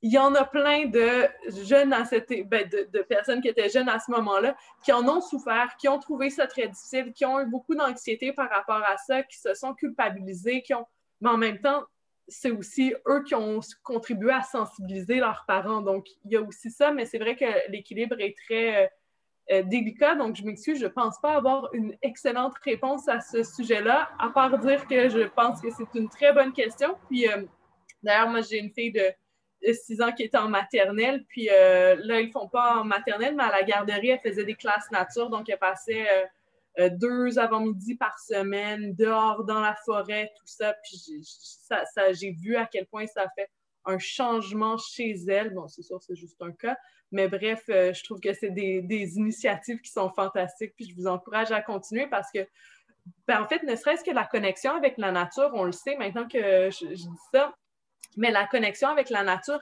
est un facteur qui est très, très important pour favoriser l'engagement plus tard, pour diminuer l'anxiété aussi. Donc, c'est toutes des pistes. Le simple fait d'être dans la nature peut aussi aider. Donc, bref, j'espère que ça a pu aider, même si c'était pas très complet. Puis, est-ce que pour des vidéos, comme là, j'ai fait la mission Milton, etc., puis il y a souvent des vidéos de rivières avec des déchets ou des trucs comme ça. Est-ce que je les montre ou pas? Ou je ne sais pas trop. Est-ce que vous avez une réponse précise ou je fais comme, ben là, moi, je vais selon mon jugement, puis je peux montrer une petite séquence, mais je ne montre pas toute la vidéo, puis je montre plutôt qu'est-ce qu'on peut faire, puis ma vision positive de notre engagement. Ben, je pense que ça revient un peu à quelque chose qui a été abordé plus tôt, soit, tu sais, on ne veut pas non plus se mettre la tête dans le sable puis faire semblant de rien, donc il ne faut pas non plus tomber dans l'optimisme qui est trop grand, il faut rester dans le réalisme puis être capable de, je pense, là, en même temps, je ne connais pas auprès de ce groupe d'âge-là, puis je ne suis pas spécialiste de la psychologie auprès des enfants non plus, mais a priori, ça serait d'être capable de les... Ce qu'on voit, c'est qu'en fait, les médias peuvent avoir une influence, donc une vidéo peut avoir une influence, mais cette influence-là va être de beaucoup médiée par l'influence des pères, des enseignants, des parents qui les entourent et qui les encadrent dans le visionnement de ça. Donc, c'est ce qu'on voit en tout cas dans les études sur l'influence des médias. Donc, c'est montrer une vidéo, peut-être pas au complet ou peut-être au complet, mais après ça, être capable d'encadrer, de leur dire, ben, tu sais, on essaie de contribuer à notre manière et tout ça, ça peut contribuer, mais donc l'encadrement va être très important à ce niveau-là. OK, merci beaucoup. En fait, si je peux me permettre aussi, c'est que c'est très, très jeune. Hein? 5 ans, le développement du cerveau n'est pas, c'est pas fini, puis ils n'ont même pas la capacité de comprendre là, les grands problèmes et tout. Donc, normalement, à cet âge-là, là, il faut vraiment y aller, on devrait y aller davantage vers l'émerveillement, le positif, la découverte, la science, la connexion, wow, des insectes, le cycle de la vie, etc. Plus tard, ils vont tomber dans les problèmes. Par contre, on en parle, ils font partie de la population aussi, on en parle des problèmes. Donc, la vidéo, il faudrait, dans celle-là, moi, j'aurais tendance à dire qu'il faudrait qu'ils servent quelque chose de très, très précis là, au niveau pédagogique, puis après, les mettre immédiatement en action. C'est-à-dire que il y a des déchets, OK, on va aller dans la rue, puis on va ramasser, bravo, pour tout de suite associer, associer avec, pour qu'ils se sentent capables de, finalement. On parlait d'efficacité individuelle et collective, là. Si ce n'est pas pour les mettre dans l'action à ce très bas âge-là, c'est que si c'est juste ramasser dans une semaine ou plus tard dans votre vie, c'est trop loin. Là. La contingence n'est pas là. Puis plus il y a un délai, plus c'est difficile pour quand ils sont très, très jeunes. Voilà. Merci. Anne-Sophie, je réfléchissais, moi aussi, je trouve que c'est vraiment une super bonne question. Puis évidemment, on s'adapte avec l'âge, puis ce dont on parlera peut-être pas à 5 ans, mais il faut l'introduire à un moment donné, c'est peut-être à 8 ans, 9 ans, 11 ans, etc. Donc, il faut en parler, il faut les montrer, ces vidéos-là, éventuellement. Là, c'est dépendant du vidéo et tout. Spontanément, je m'étais dit, ben, si on voit des rivières avec plein de déchets, ben, c'est aussi important de montrer ce que ça peut avoir de l'air, une rivière en pleine nature, de toute beauté, etc., pour justement donner le goût aussi de préserver la nature. La nature, ce n'est pas un paquet de déchets seulement. Puis l'autre idée qui m'est venue aussi en tête, c'est par rapport à tous les sujets, tu sais, tabous ou complexes qu'on aborde avec les enfants, souvent une bonne règle, c'est de répondre à la question. Mais là, j'entends aussi en même temps que vous disiez, bien, souvent, c'est moi qui amène les sujets, c'est pas, ça ne sort pas nécessairement d'eux. Mais c'est de répondre à une question comme, par exemple, l'enfant qui pleure parce que l'arbre se fait couper. Bien, il y a une question derrière ça, c'est pourquoi est-ce qu'on fait ça? Bien, on répond à cette question-là. Après ça, est-ce que la collapsologie, c'est juste une théorie ou ça va arriver pour de vrai? Non, pas à 5 ans. Fait que ça serait un peu mes intuitions en psycho. OK. Merci. Merci. Je passerai à la question de Julie sur le chat qui voulait poser. Oui, bonjour. Merci à tout le monde. C'est super intéressant. Moi, je suis suppléante. Je travaille à chaque jour dans différentes classes. Puis, ça fait 13 ans que je fais ça. Puis, je suis au primaire. Puis, j'ai remarqué, en effet, que, comme Violaine disait tout à l'heure, qu'il y a vraiment, c'est selon la préférence de l'enseignant de vouloir parler de l'environnement ou pas. Donc, je vois qu'il y a vraiment un manque dans le milieu. Là. On en parle à peine. C'est vraiment selon l'intérêt de l'enseignant. Là. Puis, qu'est-ce que j'avais voulu faire? Je m'étais dit, est-ce qu'on peut, le gouvernement devrait peut-être ajouter, le ministère devrait ajouter un cours sur l'environnement au programme, mais ce n'est pas quelque chose qui peut se faire pour le moment de réaliste. Donc, qu'est-ce qu'on avait réfléchi, c'est que peut-être que ça serait pertinent de dire, bon, bien, on peut se mettre un organisme qui fait des ateliers dans les écoles, à la place de dire, bon, bien, tous les profs auraient une formation, il y aurait des spécialistes qui viendraient dans les écoles pour parler d'éco-anxiété, de comment devenir un citoyen plus éco-responsable, toute la problématique avec l'environnement, puis comment de passer comme Madame Gagnon disait, de développer l'intérêt envers la nature, de stimuler pour qu'ils développent l'émerveillement, puis tout ça. Mais on était un peu démunis de ressources, puis on se demandait par où passer, comment arriver à essayer de... Puis j'en avais parlé à des directions qui m'avaient dit c'est intéressant, mais il faut malheureusement vendre le projet à chaque école, puis arriver avec dire, bon, ben on a ce projet-là, on aimerait ça venir en discuter dans les classes, dans les écoles, mais il faut le vendre comme un produit finalement, puis dire bon, bien, on veut vous présenter ce projet-là, est-ce qu'on peut venir le faire? Donc, ce n'est pas quelque chose qui peut être mis, malheureusement, dans les écoles de manière générale. Fait qu'on se demandait comment est-ce que vous auriez, vous, les idées ou le moyen qu'on pourrait dire, d'arriver dans les écoles puis de dire on aimerait ça faire des ateliers en partenariat. Moi, je pourrais l'animer, mais j'aimerais ça être en partenariat avec quelqu'un comme Mathieu qui est en environnement puis qui pourrait bonifier ça. Puis je ne sais pas par où passer pour qu'on puisse peut-être faire des ateliers, offrir des ateliers aux enseignants puis de venir dans les classes à la place que ce soit les enseignantes qui animent ça avec, comme vous disiez, peut-être pas la formation qui a été donnée. Je ne sais pas si j'étais claire, là. Oui, absolument. Merci. Julie, je vais laisser, je ne sais pas si il y en a qui veulent répondre. Moi, ça me fait penser à le Centraire et ses partenaires et collaborateurs qui ont développé la stratégie québécoise de l'éducation relative à l'environnement, en éducation relative à l'environnement et en éco-citoyenneté pour essayer justement de pousser cette institutionnalisation-là, finalement, de l'ARE et dans la formation des maîtres et pour que ça soit dans les curriculums, etc. Donc, parce que la lacune que vous nommez est nommée par plusieurs, malheureusement. Sinon, concrètement, je ne sais pas si quelqu'un aurait une réponse pour s'organiser entre... En fait, là, j'ai ouvert mon micro, mais je ne sais pas si j'ai la parole. Oui, vas-y, Virginie. En fait, j'allais t'adonner après à toi pour la question. Fait que poursuis. Ben, c'est ça, en fait, il y a déjà le programme court là, au Centraire là, qui peut être pris par n'importe quel étudiant intéressé.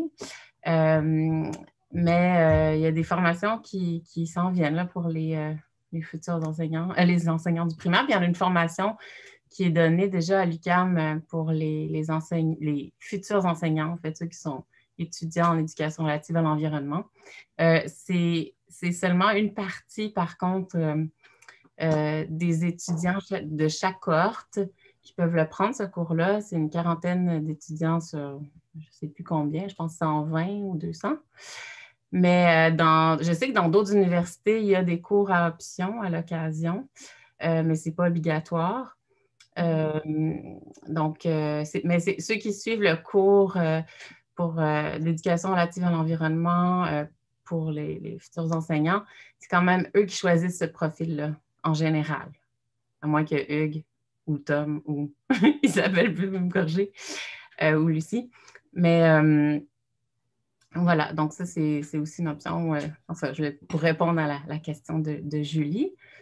Sinon, il y a plein de ressources aussi au Centraire, là, si ça peut être possible d'en faire aussi en tant que suppléante dans les classes, là, juste des petites activités. J'imagine que, je ne sais pas si c'est déjà que tu fais, Julie. Bien, c'est ça. Malheureusement, comme suppléant, on n'a pas beaucoup de temps dans la journée. J'aimerais ça pouvoir avoir comme des idées de qu'est-ce qu'on peut faire. On a souvent juste peut-être un 30 minutes qu'on pourrait utiliser pour faire quelque chose d'efficace, un éveil. Mais comme là, Centraire, c'est qu'est-ce qui est en ce moment là, OK, c'est bon. OK, c'est bon. Fait qu'il faudrait que j'aille voir là, puis il y aurait des ressources disponibles pour OK. Ben, j'imagine qu'on pourra mettre aussi... Ouais, il y a plusieurs partenaires aussi au Centraire, mais il y a aussi Espace Ressources. Là, j'imagine que quelqu'un peut mettre le lien. Est-ce que vous allez dans les écoles? Éventuellement. OK, c'est ça, parce que c'est ça, je pense qu'il y aurait besoin de...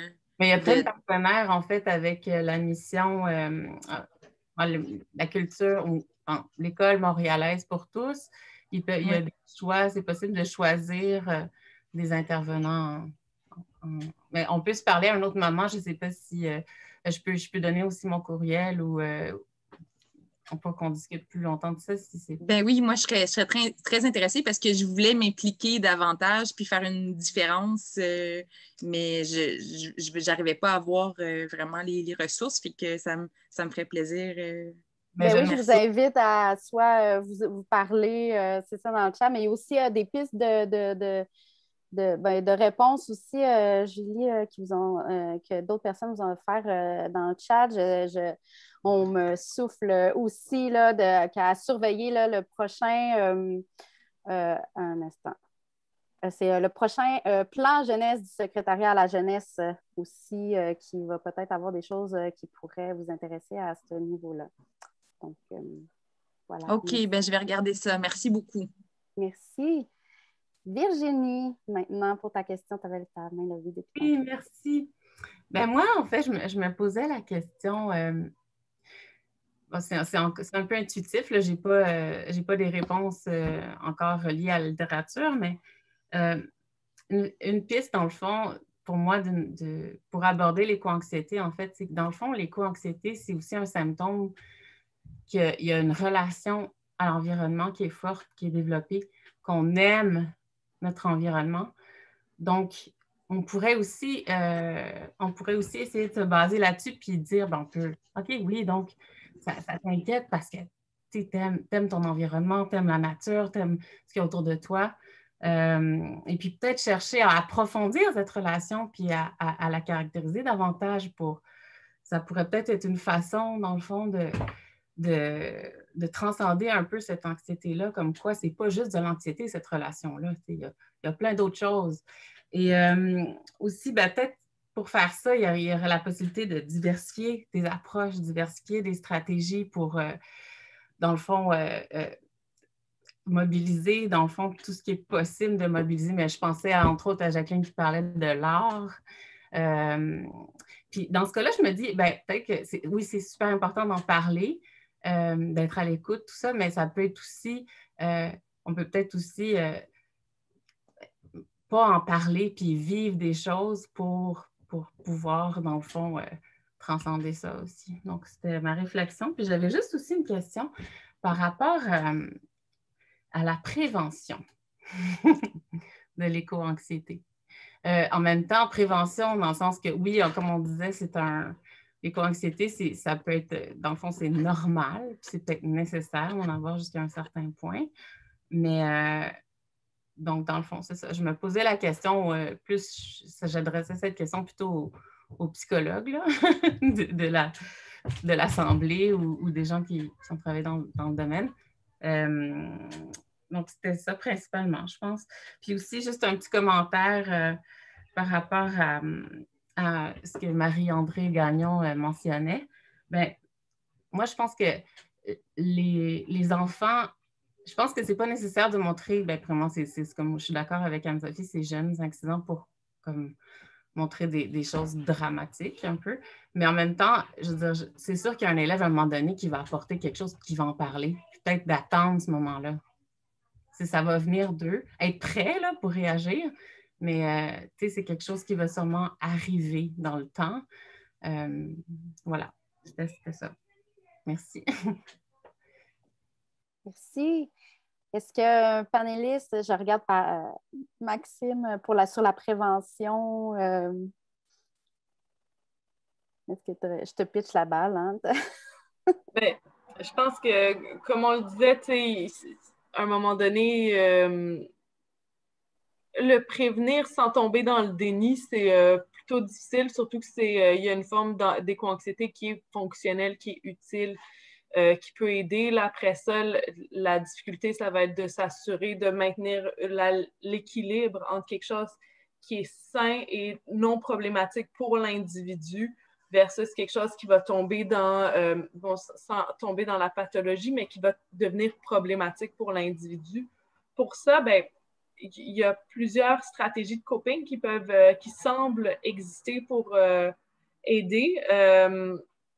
C'est sûr, là, on est revenu beaucoup sur la connexion avec la nature. Je pense que c'en est une qui ressort très lourdement, donc à travers soit différentes formes de thérapie, différentes formes d'activités qui peuvent aider à essayer donc sans rentrer dans la prévention, mais maintenir un équilibre sain où l'éco-anxiété reste constructive et mobilisatrice sans être alourdissante et tout ça. Il existe d'autres différents types de stratégies de coping, que ce soit en termes de réorganisation de sens, d'implication sociale. L'engagement, il y a beaucoup de liens à faire avec ça, mais c'est un peu dans ces eaux-là ce que je peux penser en ce moment-ci. Je ne sais pas si Anne-Sophie, toi, tu as d'autres idées? Ben, j'ai le goût de lancer la balle à quelqu'un d'autre. Je ne sais pas s'il veut. Simon, as-tu quelque chose à dire là-dessus? Ah oui, donc. Ben oui. Simon qui est doctorant en psychologie à l'UQAM. Oui, co-dirigé par toi. Oui, ben de plus en plus, on entend parler de pleine conscience, de mindfulness, de présence attentive et tout. Et ben, ça apparaît tranquillement peut-être comme une piste intéressante, surtout qu'au niveau du sens, la réorganisation de sens, la restructuration de notre relation à nous-mêmes, aux autres. Dans mindfulness, on entend beaucoup parler aussi de compassion, de bienveillance. Donc, je pense que ça peut rentrer là-dedans aussi par rapport à notre connexion aussi avec la nature. Et aussi au niveau de la régulation de soi, de ses émotions. Donc, la pleine conscience, la présence attentive peut être un véhicule pour tenir un peu tout ça ensemble, pour le tolérer, pour pas juste peut-être être en réaction, mais être en réponse et créer quelque chose à partir de ça. quelque chose qui est propre à nous, propre de où est-ce qu'on vient, de où est-ce qu'on émerge aussi, pour un devenir soi différent. Ça serait ça pour la pleine conscience. Merci. OK, là, le temps file. J'ai l'impression qu'on pourrait discuter longtemps. On va continuer, puis on va essayer et de mon côté aussi, raccourcir les interventions. Mais voici M. Roger Julien, à vous. Oui, bonsoir. Mon nom, oui, j'ai 81 ans. J'ai enseigné dans une ancienne vie entre 1962 et 72, et au primaire et au secondaire. Je dis ça parce que je pense que j'ai affaire à beaucoup d'enseignants ce soir. Ce sera un commentaire que j'essaierai de faire court. Étant donné ce qu'est l'éco-anxiété, ce que j'ai entendu ce soir, ça correspond tout à fait à ce que j'ai lu et entendu depuis 1 an ou 2. Alors, étant donné ce qu'est l'éco-anxiété, j'en conclus que je fais de l'éco-anxiété depuis environ 60 ans. Et cette éco-anxiété a sûrement contribué à motiver mon engagement social, mon militantisme. Je suis militant, écologiste et pacifiste depuis une 60aine d'années. Militant humaniste, tout simplement. Le problème pour moi, concernant l'éco-anxiété, ce n'est pas l'éco-anxiété. Le problème, étant donné l'état du monde, étant donné ce que découvrent les jeunes, ils découvrent le monde que moi, j'ai découvert il y a 60 ans et qui a motivé, quand j'ai découvert que le monde est ce qu'il est, quand je l'ai découvert, j'ai développé un vif sentiment d'urgence et ça a provoqué mon militantisme, mon engagement. Alors, pour moi, le problème, ce n'est pas l'éco-anxiété, c'est l'absence d'éco-anxiété. Ce soir, ce dont il aurait dû être question, c'est quels sont les facteurs de l'absence de l'éco-anxiété. Parce que ce sont ces gens-là qui sont... Le côté anormal des choses, il est de ce côté-là, du côté de l'absence d'éco-anxiété. S'il y a absence d'éco-anxiété chez beaucoup, c'est que les médias, entre autres, ne font pas leur travail pour informer l'humanité, pour nous informer de ce qui nous pend au bout de notre nez. Il faut informer les gens que si on ne fait pas ce qu'il faut faire, ben dans quelques décennies, c'est la fin, c'est l'autodestruction de l'humanité. C'est dans quelques dizaines d'années l'autodestruction de l'humanité si on ne fait pas vite et bien ce qu'il faut pour l'éviter. Alors actuellement, pour moi, l'éco-anxiété se compare à la peur que quelqu'un a quand il voit que le feu est à sa maison. Quand le feu est à la maison, on ne se pose pas de questions, on n'étudie pas, c'est quoi la peur, c'est quoi. Il n'est pas question d'étudier et de commencer à se mettre dans sa tête. C'est-tu correct la peur que j'ai si je prends les jambes à mon cou et que je sors de la maison? La maison est en feu. Et étudions la chose. Non, franchement, pour moi, prendre le temps actuellement de faire des études sur l'éco-anxiété, pour moi, c'est de la perte de temps. Ce serait comme étudier la peur de quelqu'un qui est dans une maison en feu et qui se pose la question, ma peur est-tu correcte ou pas? Quand la maison est en feu, ça motive l'action. Et l'action, c'est vite, on sort de la maison. On bouge, on sort de la maison. Actuellement, les jeunes et tous ceux qui sont au courant de l'état du monde, leur réaction, elle est normale. C'est ce que vous décrivez comme étant de l'éco-anxiété. C'est tout à fait normal quand on connaît l'état du monde, quand on connaît l'état de la société, quand on sait qu'on est au bord de la catastrophe, quand on sait qu'on est au bord, quand on sait que, comme je le sais depuis 60 ans, qu'on court d'une course folle vers l'autodestruction. Alors, il n'y a rien à cacher. On n'a pas à se demander si on doit cacher ou pas. OK, on tient compte de l'âge. Je pense que le meilleur message que j'ai entendu ce soir, c'est celui de Violaine Brisebois. C'est la sagesse, c'est l'intuition. C'est la sagesse qui parlait en elle. Et elle a tout à fait mon appui, bon accord. Merci beaucoup. Merci. OK, je saute à une question qui était sur le chat. Voilà, qui est en 2 temps pour les panélistes. D'abord, vous avez ciblé dans votre recherche la tranche d'âge de 18-35 ans. Pour quelle raison? Est-ce parce que vous avez des données qui vous permettent de croire que l'éco-anxiété est surreprésentée chez les jeunes? Question 2, quel serait, selon vous, le rôle de l'État envers le sujet, sachant que la moitié des jeunes de 15 à 29 ans sont hors du milieu scolaire? Quel rôle de l'État là, sur l'éco-anxiété? Panéliste. Ben, veux-tu prendre cette question, Anne-Sophie, vu que toi aussi, tu fais partie du projet de recherche et tu as organisé le séminaire. Donc, je te laisserai répondre, vu que tu connais la réponse aussi bien que moi. Bon, ben la tranche d'âge choisie, mais oui, en effet, il y a une surreprésentation de l'éco-anxiété chez les jeunes adultes. Il faut faire attention toutefois parce que, comme Maxime avait nommé tantôt, il n'y a pas encore de mesures super bien validées de l'éco-anxiété. Donc, qu'est-ce qu'on voit souvent dans les gros sondages, là, même internationaux et tout, ben on parle de préoccupation, d'inquiétude, de crainte, etc., mais c'est pas encore l'éco-anxiété qui est mesurée. Donc, il faut faire attention. Mais sinon, on voit qu'effectivement, cette tranche d'âge-là est particulièrement éco-anxieuse, tout comme les femmes qui semblent être plus éco-anxieuses également, et une éco-anxiété qui semble augmenter aussi chez les personnes qui travaillent au sein d'organisations environnementales, entre autres ONG, et au sein de la communauté scientifique qui travaille en environnement, climat, etc. Donc, les scientifiques là, qui sont normalement plus distants là, de leur objet d'étude et tout, ben là, en baignant dans les données scientifiques puis en voyant qu'est-ce qui se passe, ils sentent qu'ils augmentent l'éco-anxiété. Au niveau de l'État, puis je veux garder ça simple parce qu'après, je vais passer la parole aussi à Félix qui a sa main levée depuis longtemps. Déjà, faire quelque chose pour l'environnement, je crois que ça diminuerait en partie l'éco-anxiété, c'est-à-dire que l'inaction politique est un facteur qui contribue à l'éco-anxiété là, selon ce qu'on peut voir, selon plusieurs témoignages aussi.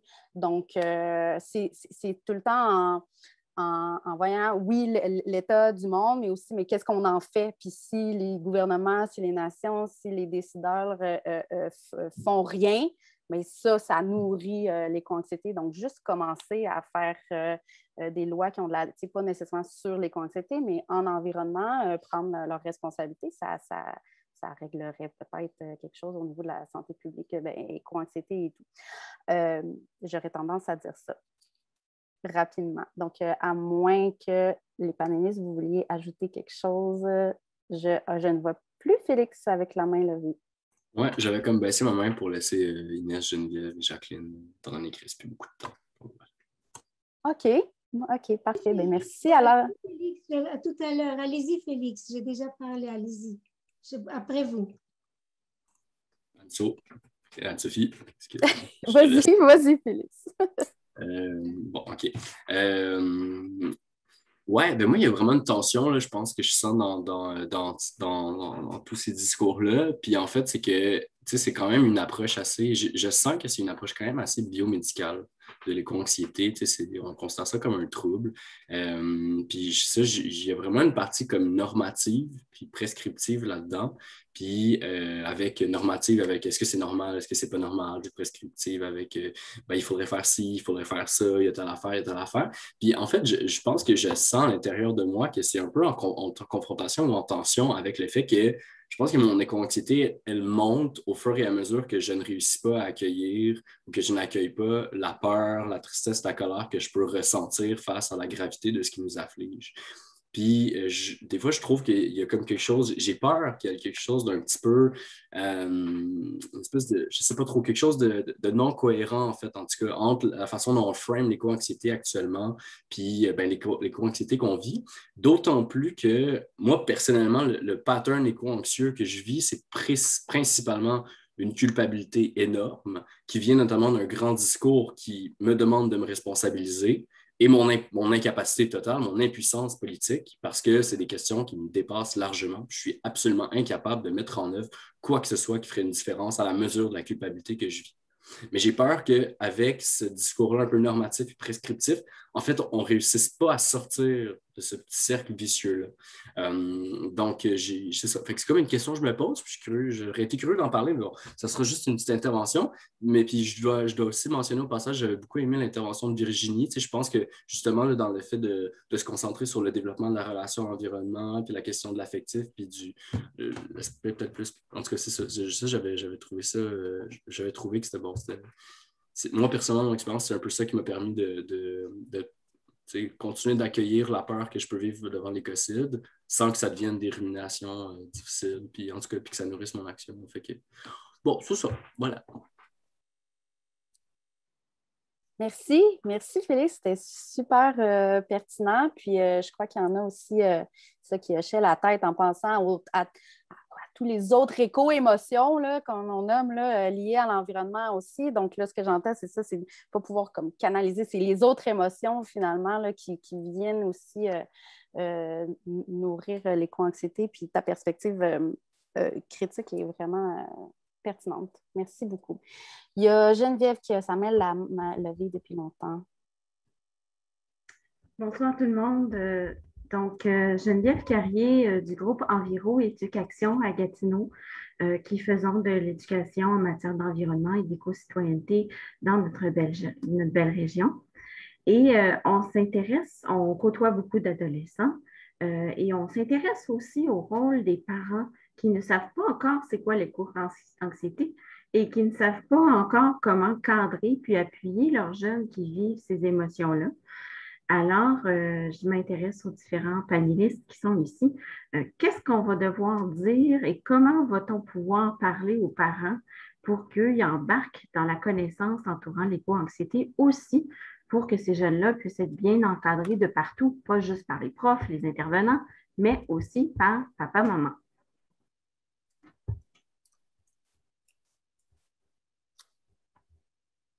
Est-ce que vous avez des pensées, des réflexions, panélistes?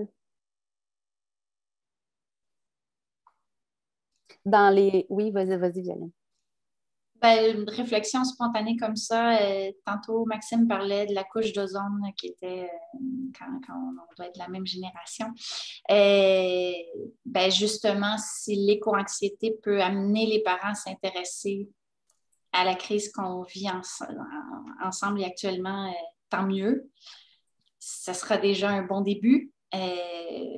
Pour moi, c'est quelque chose de super positif. Tant mieux que les parents viennent essayer de se renseigner pour mieux outiller les enfants, si ça peut être la raison qui les fait s'enquérir davantage de la crise actuelle, ça me semble super positif. C'est un bribe de réponse, mais voilà. Merci.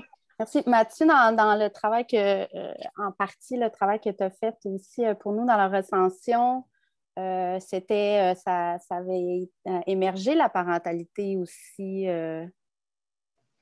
Oui, la parentalité était sortie comme une source. En fait, oui, les parents, généralement, là, ce que tu décris, les parents qui se sentent, c'est ça, qui s'inquiètent finalement pour leurs enfants, puis qui s'inquiètent des émotions que leurs enfants vivent, mais aussi qui s'inquiètent pour l'avenir de leurs enfants. Puis ça, je pense que c'est super important. Puis ce que tu mentionnais, là, je pense que le rôle des parents, oui, surtout au niveau de l'adolescence, de supporter ses enfants dans ce processus-là, je pense que c'est quelque chose de super important aussi. Puis aussi, à l'inverse, de peut-être considérer l'influence des jeunes aussi, l'influence des jeunes sur leurs parents. Je pense que ça peut être important aussi de considérer ça. Puis c'est sûr que dans certains cas, il doit y avoir peut-être des conflits, certains parents d'autres générations, peut-être qui ne doivent être pas d'accord avec ce qui se passe dans la tête de leur enfant, puis c'est correct, mais je pense qu'une solution, ce serait d'offrir à ces adolescents-là, ces enfants-là, des espaces pour discuter de ces émotions-là, de ces problèmes-là, autres que dans leur famille. Je pense que ça, ce serait une solution. Puis, mais sinon, on ne peut pas non plus aller sonner à chaque porte puis essayer de convaincre les parents pour qu'ils supportent leurs enfants, c'est sûr. L'idéal, ce serait qu'ils le fassent, mais je pense que oui, c'est un enjeu important. Puis la parentalité, puis le rôle du parent envers l'enfant, c'est quelque chose qui ressort aussi dans la littérature. Donc, voilà. Merci. Merci beaucoup. Écoutez, on a déjà passé le temps. Je prendrai une dernière intervention de Inès. Désolée, Jacqueline, étant donné que vous avez déjà parlé, là, je favoriserai Non, c'est Inès. parfait, c'est parfait. J'allais justement parler d'Inès et elle parlera elle-même. Parfait. Bon, ben, alors, Inès, c'est la parole est à toi pour une dernière intervention. Oh, ton micro.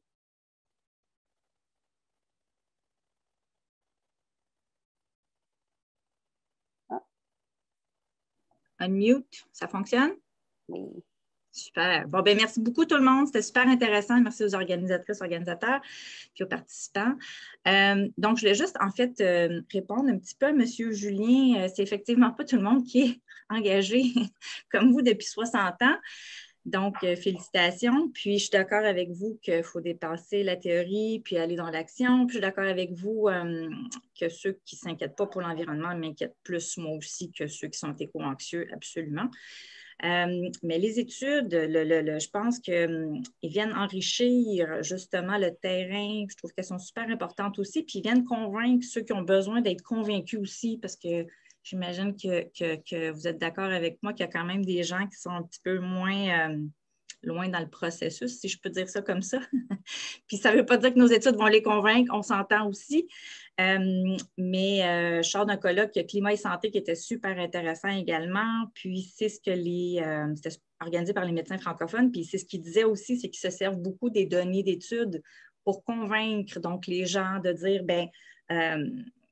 en fait, justement, quand on parle d'enfants et de santé, c'est une des choses qui fonctionne le plus pour amener les gens vers des actions responsables pour les relatives au changement climatique et autres enjeux environnementaux. Puis, les médecins se servent beaucoup aussi maintenant de la santé des aînés. François Reeves, cardiologue notamment, qui parle des cités cardioprotectrices, puis de l'importance de la nature, puis des décisions en urbanisme et tout ça. Donc, ces études-là viennent quand même aussi convaincre ceux qui sont un petit peu plus... c'est ça. Bref, mais recherche-action, ça va tout le temps ensemble. C'était ma petite intervention. Puis merci tout le monde pour vos contributions respectives. C'était tout. Merci beaucoup. Bien, voilà. Là, je vais essayer de fermer ça. OK.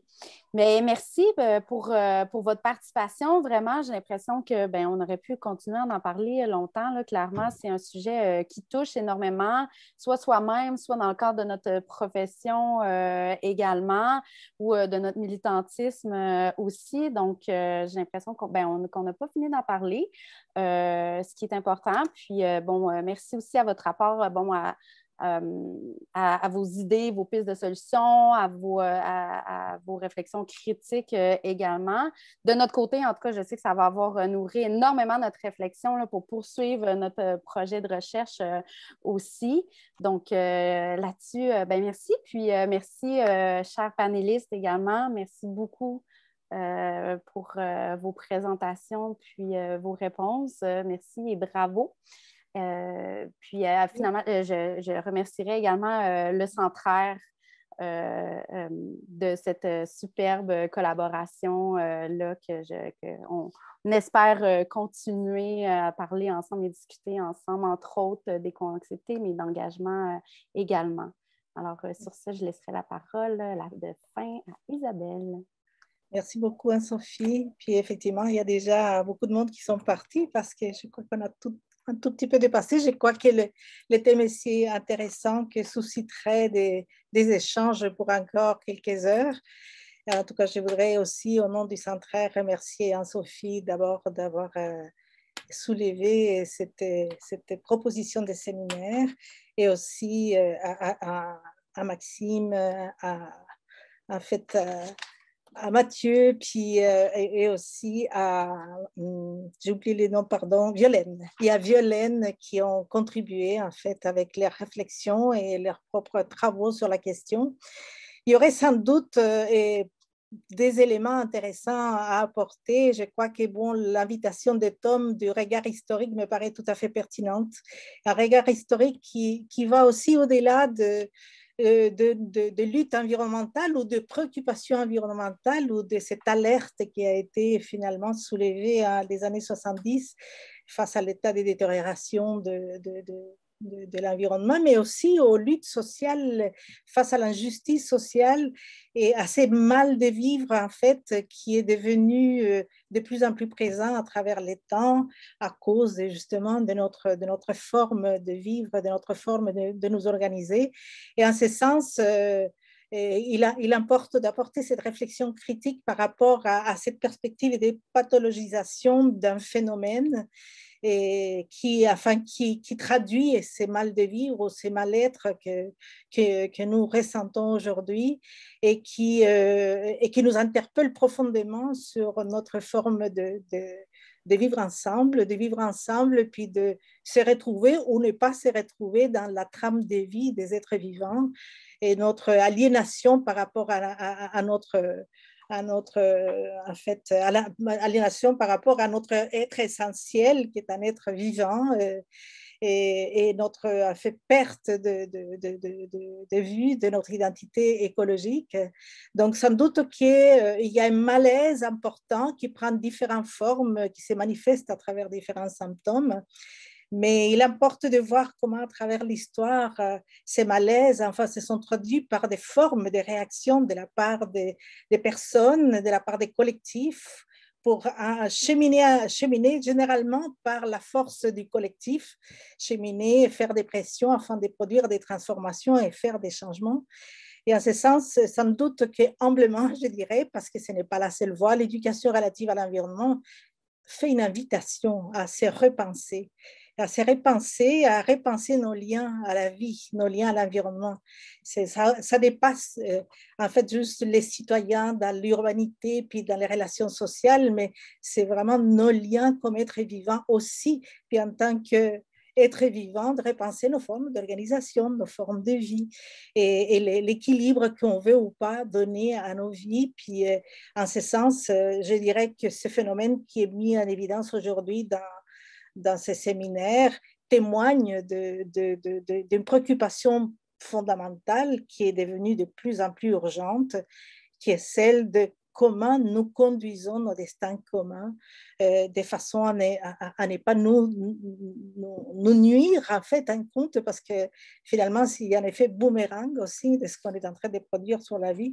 Et en ce sens, je pense que l'éducation relative à l'environnement invite à développer des connaissances, développer des compréhensions, développer une sensibilité, à essayer de mieux saisir qu'est-ce qui se passe, pourquoi y a-t-il aujourd'hui un mal-être, un mal de vivre, et qu'est-ce qu'il y a derrière ça, et comment collectivement, même on parlait des situations à l'école par exemple, comment ensemble les enfants peuvent discuter, échanger, dédramatiser en même temps que on donne l'importance qu'on peut donner selon les niveaux scolaires, les âges des enfants aussi, comment on s'approprie ces réalités, mais surtout, je dirais, comment, à travers un processus d'éducation relative à l'environnement, contribue à un réenchantement avec la vie, à redévelopper ou à revaloriser cette relation amoureuse à la vie qu'on a un peu perdue. Et puis à la vie, puis associée à la vie, à la justice, à la solidarité entre humains puis non humains. En fait, et comment nous suscitons l'émerveillement. Et en ce sens, je dirais que ces multiples initiatives qui ont pris davantage d'importance depuis la pandémie, d'aller dehors, de se retrouver, de se redécouvrir dans la nature, dans les milieux de vie naturels, mais aussi son quartier, etc. C'est vraiment un défi, c'est pas juste une invitation, c'est un défi de transformer tout cela en espèce de dialogue entre humains, milieu naturel, milieu culturel, afin de nous repenser, de nous re-questionner.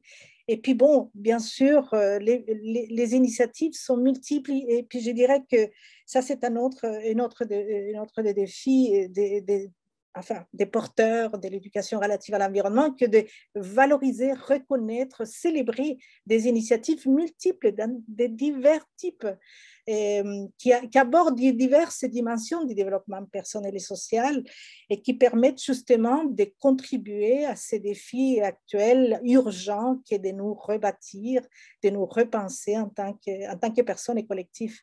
Donc, je dirais que sans doute, vous avez évoqué multiples besoins, puis multiples façons d'y faire face aussi, dont, entre autres, la nécessité d'espaces de dialogue, d'espaces d'échange, d'espaces de clarification, espaces de reconstruction de ce qu'on conçoit comme réalité, de comment on reconstruit ce qui se passe, comment on le rebâtit ensemble, comment on le dit, qu'est-ce qui se passe, ce qui se passe, à partir des multiples regards, à partir des multiples talents, des multiples trajectoires aussi. Donc, je dirais, c'est ça, l'éducation relative à l'environnement, sans doute, il y a un rôle important. Je crois qu'il y a une contribution fondamentale qui pourrait être à ces défis actuels que nous confrontons en tant que société. Alors, je ne voudrais pas en faire plus loin, en aller plus loin, mais je dirais que cette réappropriation collective de la réalité que nous vivons nous permettra sans doute de trouver, nous espérons qu'elle va favoriser en fait un processus qui va permettre de nous reconstruire et de ressortir ce qu'il y a de mieux de nous en tant qu'êtres humains et de récupérer nos humanités en fait multiples. Et voilà, donc merci beaucoup Anne-Sophie pour créer cet espace qui permet de réfléchir sur ces questions si fondamentales qui nous importent, qui nous interpellent puis qui nous bouleversent. Et je pense que le bouleversement fait partie de la vie humaine et sociale d'ailleurs, et on ne doit pas le pathologiser, mais plutôt y faire face et surmonter les difficultés fait partie aussi de notre nature même, de notre histoire humaine est une histoire d'identifier problèmes et essayer de résoudre, mais aussi de s'émerveiller, de rêver. Et je crois que l'être humain, il y a un potentiel énorme de créativité et d'imaginaire qui permet sans doute de trouver les façons de cheminer ensemble afin de récupérer le bonheur de vivre. En fait, je pense que finalement, c'est l'essence de tout ça. Merci beaucoup pour ces beaux moments. Merci infiniment. Je voudrais finir peut-être avec un rappel des prochaines activités. Mais nous avons déjà demain une conférence avec un invité qui vient de l'étranger, Mohamed Taleb, qui d'ailleurs est un ancien étudiant, je dirais, il y a une quinzaine d'années, de notre programme cours en éducation relative à l'environnement, et qui va nous donner une conférence sur la déclinaison pluriculturelle de l'éducation relative à l'environnement. Donc, il nous invite à un univers d'exploration qui vient de divers coins de la planète, en fait, de diverses origines, pour explorer comment ça se déploie, en fait, cette préoccupation de reconstruction de leur rapport à l'environnement à travers diverses visions culturelles. Donc, demain à 11h, et puis si vous rentrez dans le site du Centraire, vous pouvez voir là les liens qui permettraient qui permet d'accéder à cette activité. La semaine prochaine, le 4 juin, à 9h du matin, à 9h30 du matin, nous avons un séminaire qui s'insère dans le cycle de séminaires de deux projets, Résiste Action et Forge, sur les conflits socio-écologiques, particulièrement dans le contexte des extractivismes. Et c'est un séminaire bien particulier qui porte sur la cartographie participative comme et sa contribution à une éducation relative à l'environnement socialement engagée. Donc, les 4 à 9h30 avec des participants d'Amérique latine et d'ici. Et aussi, ensuite, les 10, un autre séminaire qui cette fois-ci porte sur le rôle des femmes dans la résistance et la vision, l'approche féministe dans la résistance à l'extractivisme. Donc aussi avec des invités d'Amérique latine et d'ici. C'est un après-midi à 1h30. Vous allez trouver les informations sur le site du Centraire. Et ensuite de ça, le 17 juin, un autre séminaire, celui-ci, qui porte sur les perspectives et les projections, comment les post-extractivismes, quelles sont les perspectives, y a-t-il des alternatives à partir des regards des participants d'ici et d'ailleurs. Donc nous allons explorer tout ça les 17. Les 22 juin, nous avons une conférence avec Maritza Torres, qui est une c'est la responsable nationale d'éducation relative à l'environnement en Colombie, un pays qui est profondément bouleversé aujourd'hui, sans doute vous l'avez vu dans les nouvelles. Et c'est un des pays d'ailleurs qui a les tristes records d'assassinats des leaders environnementaux. Et voilà, un pays. Donc, comment l'éducation relative à l'environnement se situe là-dedans? Quel type de défis rencontre? Nous allons les voir avec Maritza le 22 juin. Et Hugues, je ne sais pas si j'ai oublié une activité de moi, mais on vous invite à aller voir la page du Centraire où vous allez pouvoir trouver les calendriers des multiples activités qui s'en viennent avant qu'on plonge dans le cœur de l'été à profiter pleinement de la beauté de cette saison. Merci beaucoup à tout le monde. Merci. Au revoir.